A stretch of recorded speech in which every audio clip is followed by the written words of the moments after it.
Why should estate agents spend less time posting on social media?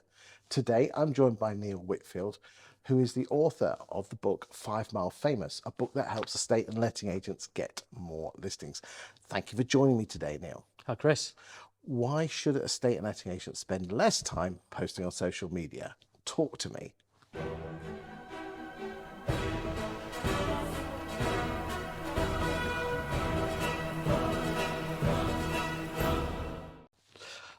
Well, I think the key reason is the time that they spend posting on social media could actually be better employed doing other things.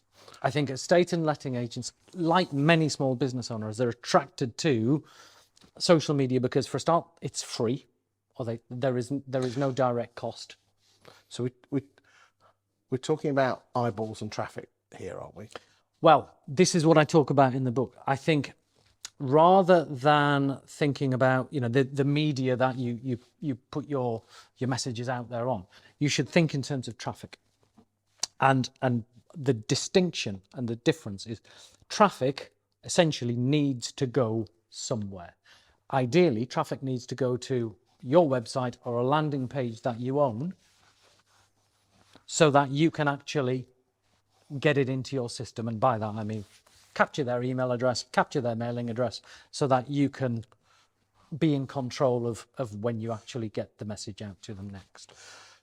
Do you think there's an awful lot of estate agents just basically put everything on Facebook and don't want to bring them somewhere that they could? Because if you think about it, you're almost on rented land with Facebook, aren't you? Oh, you are completely. I mean, it's traffic. You don't control it. You're completely at the mercy of the algorithm of Facebook or LinkedIn or what have you. And it can change, and they don't tell you that it's changed.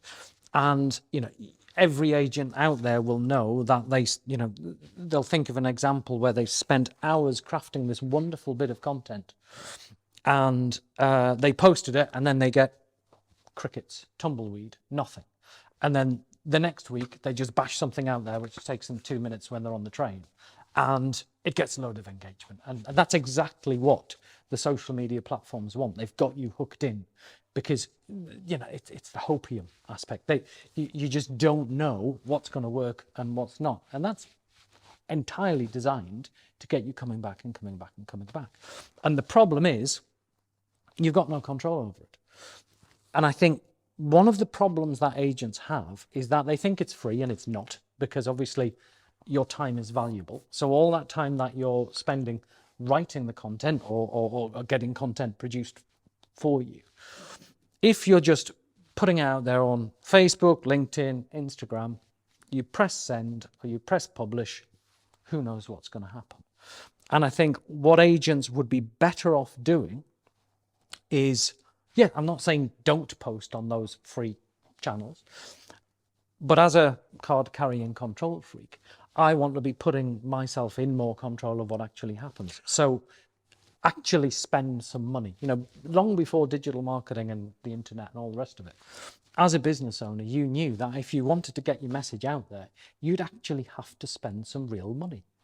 Whether that's putting a poster up, whether it's doing some leaflets, whether it's putting an advert on your local cinema or something like that, you actually had to spend some money. And having spent the money, it might work, it might not. But I think one thing that the whole world of online marketing has done is it's got people conditioned to free. They think that they've got a God-given right to put messages out there without spending money. I think that can help. But I think what they've got to do is spend some money on pay-per-click advertising, spend some money on offline advertising, because you're much more in control of where it goes and therefore who sees it.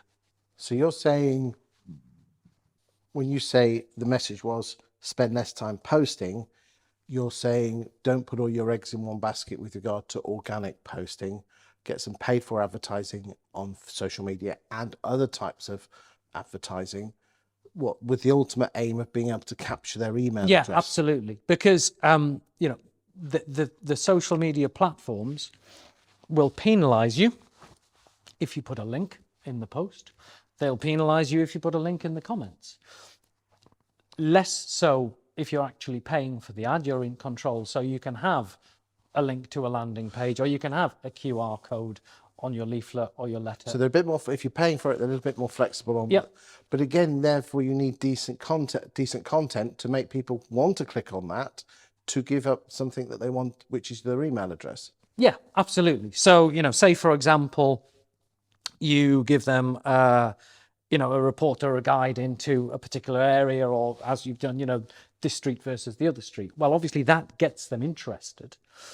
But what you want to do is you don't just want to end the article and go, hope you enjoyed it, thanks. What you want to do is have a call to action, which most agents don't always do. Have a call to action to say, if you want to receive more like this, give me your email address and I'll send you some new content every week. You can do that online, you can do it offline, but typically you are actually going to have to invest in order to build that database and build that asset. Interesting. Thank you for your time today. Thanks, Chris.